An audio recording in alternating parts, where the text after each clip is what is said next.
I was literally taping up the last box. In the living room of the house, my fiancé, Liam, and I had just bought. I'm 29. I'm an architect. And this house, this was everything we'd worked for. My phone buzzed. And I saw Brenda light up the screen. My mom. I picked up, totally beaming. Mom, you won't believe how good the light looks in the kitchen. We were just setting the date for the housewarming party. It's in 2 weeks.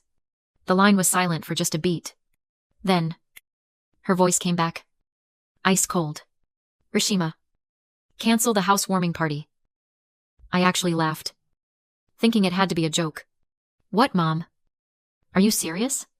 I'm perfectly serious, she said, her voice completely flat. Your sister, Chloe. I just got a part in a local television commercial. We're having a party to celebrate her. On that same day.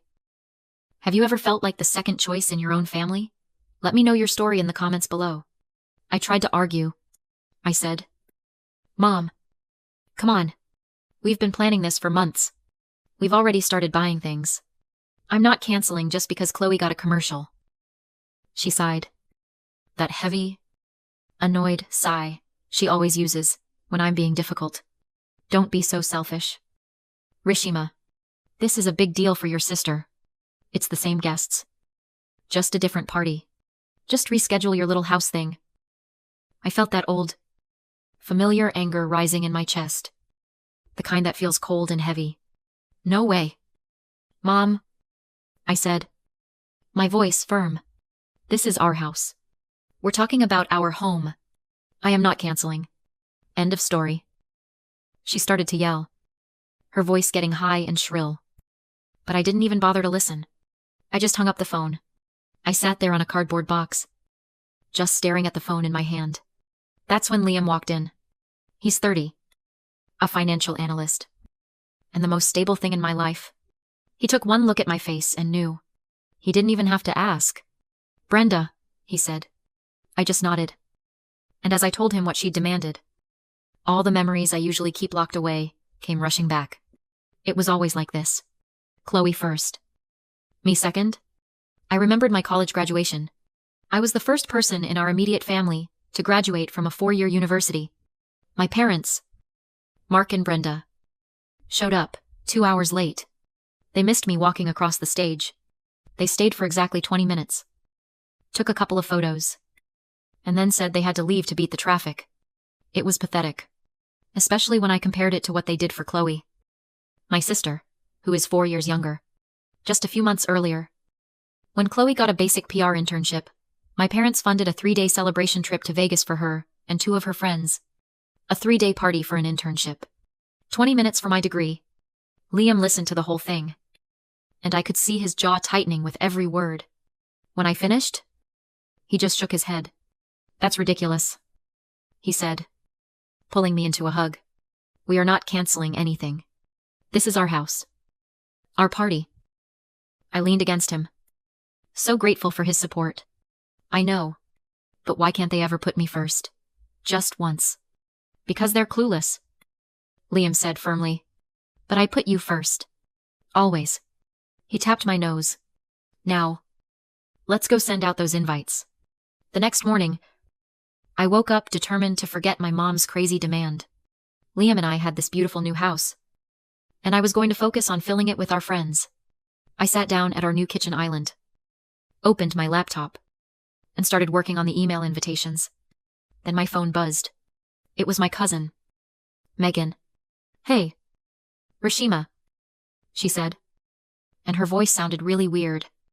Hesitant. Is everything okay? With you and Liam? And the new house? I was totally confused. Yeah. Everything's great. Why? What's up? There was a long pause. Oh. This is awkward. Aunt Brenda called my mom last night. Rishima. Is it true? You guys bought a lemon? That you have to cancel the party? Because the inspector found serious foundation issues, and the house isn't even safe to live in. My stomach dropped like a stone. I felt the blood drain from my face.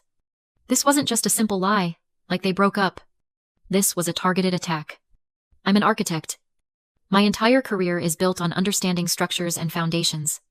This lie wasn't just trying to steal my party, it was trying to paint me as an incompetent failure. It was almost too cruel to believe. Megan. That is a complete lie, I said, my voice shaking. The house is perfect. Mom is just... She's angry. I wouldn't cancel the party for Chloe. Oh my God, Megan whispered. I'm so sorry. I had no idea. After I hung up, I just sat there in silence. Liam found me a few minutes later, holding 2 cups of coffee. He saw my face and put the mugs down. What did she do now? I told him. I told him about the serious foundation issues and the house being unsafe. I watched his face go from concern to pure, cold anger. Why, I finally asked, the word cracking in my throat. I just don't understand why she would be so malicious. It's not just favoring Chloe anymore. This is sabotage. Liam sat down, taking my hands. I know it's hard to understand, he said quietly. But you're trying to find logic in something that isn't logical. It's not about you. Not really. It's about her. And it was then I finally understood something I'd read about a long time ago, the golden child and scapegoat dynamic. For a narcissistic parent like my mother, Brenda, her children aren't people. They're reflections. My sister, Chloe, was her golden child. She was the mirror. Chloe's minor successes, getting an internship, landing a tiny part in a local commercial, were things my mom could claim as her own success. They proved to the world that she was a perfect mother. But if there's a golden child, there has to be a scapegoat. That was me. I was the container for every single thing Brenda couldn't stand about her own life. My independence, my career, my stable relationship with Liam. None of that reflected back on her. So it was a threat. My success was my success, not hers. And she couldn't stand it. By buying this house, I wasn't just building a life, I was proving I didn't need her. And by refusing to cancel my party, I was telling her that her golden child's needs didn't come before mine. That was an offense she couldn't forgive. So she had to tear my achievement down. Paint my beautiful, solid house as a crumbling failure. Because in her world, only one of us was allowed to win. We have to fix this, I said, my voice suddenly hard. The hurt was turning into something else. Determination. She's not getting away with this. We spent the rest of the night doing damage control, calling every relative, sending out a mass email with photos of the inspection report, and posting on social media that the party was absolutely 100% still on. It was humiliating, but it had to be done. The day of the party arrived, and I was a complete mess. I was so nervous, I felt sick. Liam kept telling me it would be fine, that our real friends would show up. But I couldn't shake the image of us standing alone in our beautiful new living room, surrounded by food no one would eat. My mother's lie about the foundation issues felt so specific, so cutting. I was sure it had worked. Liam squeezed my hand. Ready? He asked. I took a deep breath, braced myself for the humiliation, and pulled open the front door. I couldn't believe my eyes. The house was packed. It wasn't just a few friends, it was buzzing. Smiling faces turned to greet us. And this warm, fuzzy feeling washed over me. People were everywhere. In the kitchen, spilling out onto the back patio, holding drinks, laughing. My Uncle Robert, my dad's brother, came up and gave Liam a hearty slap on the back. Of course we came, he boomed. Did you really think we'd miss this? I've got to say. Rashima, that rumor about your house having a bad foundation was the craziest thing I've ever heard. As soon as I heard it, I told your aunt. Brenda's at it again. That woman. Anyway, the house is beautiful. The foundation looks pretty damn solid to me. I laughed. A real laugh. Feeling lighter than I had in weeks. I guess it is, I said. The party was in full swing when my grandmother, Esther, who is 81 and sharp as a tack, motioned for me to come into the quiet study. She closed the door and took both my hands. Her hands were wrinkled, but her grip was strong. I know what Brenda did, she said, her voice quiet. She's always been jealous of you. You know, even when you were little. I know. Grandma. No. You don't know everything, she said, her eyes twinkling. I'm going to tell you a little secret. Something I never even told your mother. She paused, looking proud. Years ago, when you first graduated and wanted to rent that tiny studio apartment to start your career, you were short on your credit history. The landlord wouldn't approve you. I stared at her, confused. But I got the apartment. Yes, you did, she said, squeezing my hands. Because I secretly co-signed the loan for you. I never told you because I wanted you to feel like you'd done it all yourself. And you did? You paid that entire lease off early. I knew then, just as I know now. You always land on your feet. You have a foundation made of steel. Rishima, don't you ever let my daughter make you doubt it? Tears welled up in my eyes. But this time they weren't from anger or humiliation. They were from gratitude. All these years, I thought I'd been fighting alone, but I'd had this secret protector.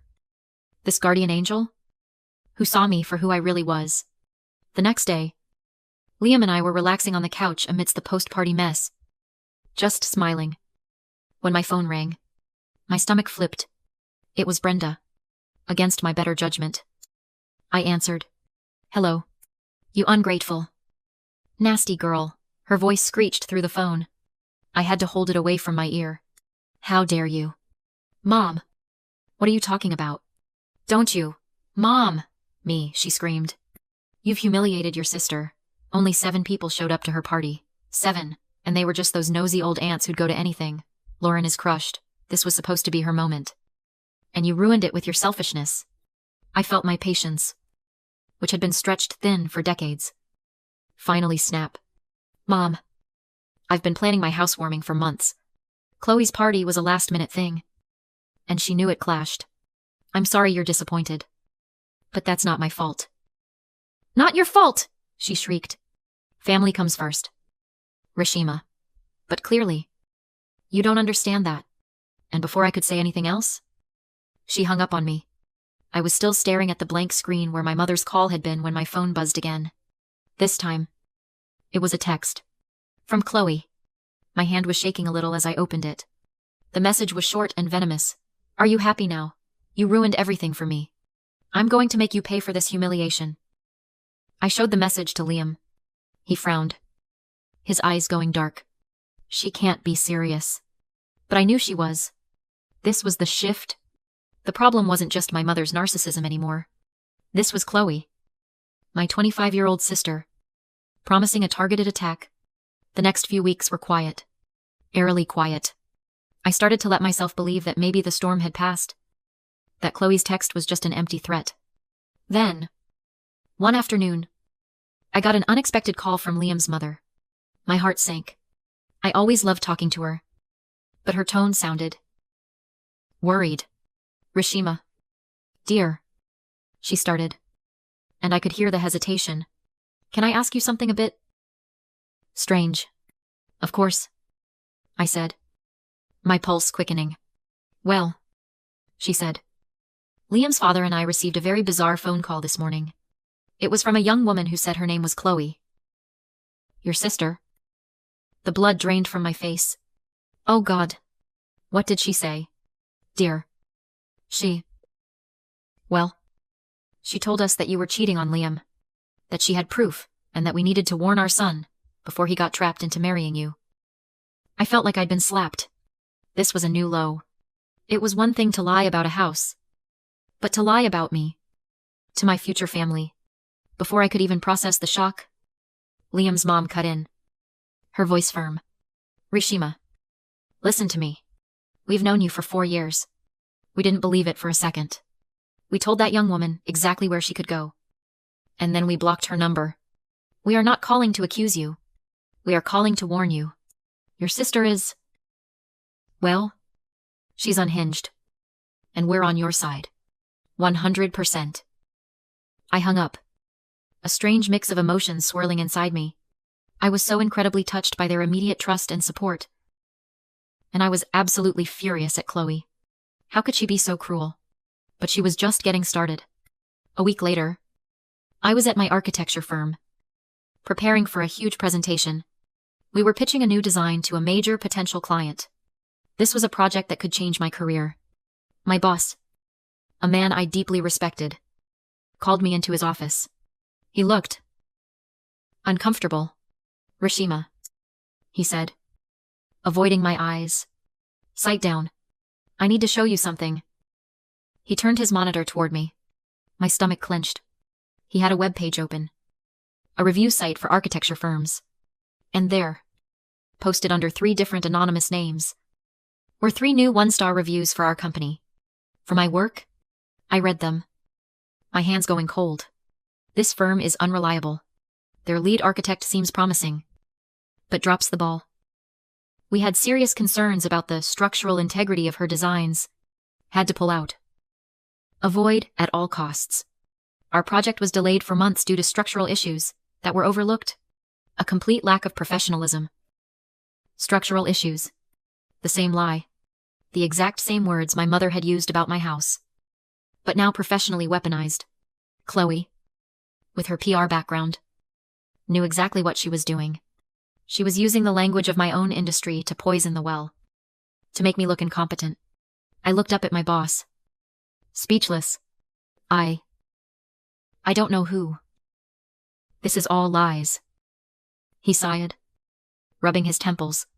I'm sure it is. Rishima. But the client. They do their due diligence. And then he delivered the final blow.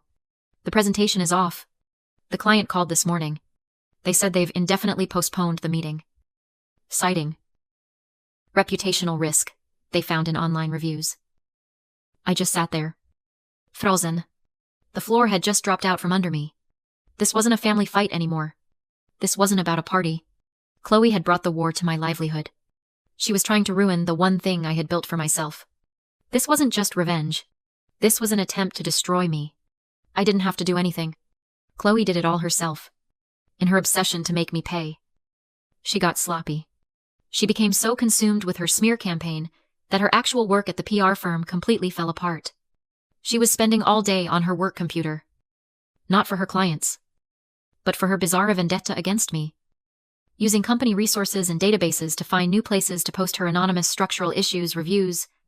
Apparently, her boss had already warned her twice about her performance and her erratic, paranoid behavior. The final straw came when her boss, a sharp woman in her 50s, noticed Chloe was billing hours for a client she wasn't even assigned to. She did a quiet investigation and found everything. The logged-in accounts, the saved drafts of the fake reviews, the spreadsheets of contacts she was targeting, including my boss. Chloe was called into the office. She was fired on the spot. Not just for poor performance, but for gross ethical misconduct and using company resources to try and destroy another person's reputation. The very thing she was so celebrated for, her big break in PR, was the exact tool she used to self-destruct. The irony was almost poetic. After that, there was silence. Blessed, wonderful silence. Months flew by. The noise from my old family faded. My firm recovered the client after I presented my boss with all the evidence, and my reputation was restored. Life with Liam in our new house was peaceful. We threw ourselves into planning our wedding. Not with stress, but with actual joy. One evening, we were sitting at our dining room table. The one we'd bought after the housewarming party. Stacks of beautiful, cream-colored envelopes were piled up, ready to be mailed. I was addressing the last few, my hand cramping. But I was smiling. And then I got to the bottom of my list. There were 3 envelopes left. 3 blank spaces on my list. Brenda, Mark, Chloe. I just stared at them. My pen hovered over the first envelope. I could feel all the old Programmel guilt rising up. But she's your mother. But he's your father. But she's your sister. I thought about all the years I had tried to be good enough. To be seen. To earn the love they gave Chloe so freely. Liam found me there. Just staring at the paper. He didn't say anything. He just put a comforting hand on my shoulder. I looked up at him, and my eyes were clear. There were no tears. I don't think I can, I whispered. He just nodded. Understanding, completely. It's your call. Rashima. Whatever you decide. I'm with you. I took a deep breath. I picked up the 3 blank invitations. I stood up from the table, walked over to the paper shredder in our new home office, and fed them in. One by one. The machine whirred. And that sound. That sound was the sound of a lock finally clicking open. It was the sound of a chain breaking. I felt a pang. Not of sadness, but of finality. We're taught that blood is thicker than water. It's a phrase that's used to demand loyalty, to excuse toxic behavior, to make you feel guilty for choosing your own peace. We're made to feel like monsters for walking away from the very people who have hurt us the most. But I realized, standing there, that we've got it all wrong.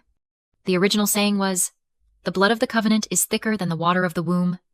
It meant that the bonds you choose, the family you build, the people who show up for you, are stronger than the family you were just born into by chance.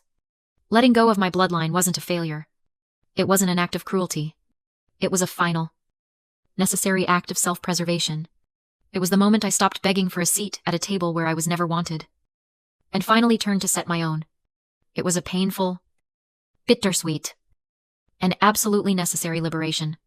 This day wasn't about them. It was about us. And they didn't deserve to be there. The weeks flew by. And before I knew it, our wedding day had arrived. It wasn't a big, lavish affair. We held it right in the backyard of our new house. The one with the foundation that was, as it turned out, perfectly solid, standing there in the garden. Under a simple archway, Liam and I had built together. I looked out at the faces of the people who had come to celebrate with us. My grandma, Esther, was dabbing at her eyes with a handkerchief. My Uncle Robert was beaming, giving Liam a thumbs up. My cousin Megan was smiling. And right beside her, Liam's parents were looking at me with so much pride. Like I was already their own. There was no drama. No screaming. No last-minute demands. No one was there trying to steal the spotlight. It was just warm. As I reached Liam and he took my hands in his prode, I felt a deep, profound sense of peace settle over me. This was where I belonged. Later, at the reception, as Liam and I swayed to our first dance on the patio, I rested my head on his shoulder. I realized then that our housewarming party all those months ago, it wasn't just about celebrating a new house. It was the first day of my new life. It was the day I stopped fighting for a place in a family that didn't want me, and instead, laid the first brick for the family I was building for myself. This was my fresh start. And with Liam by my side, I wasn't scared of the future. For the first time, I was just happy.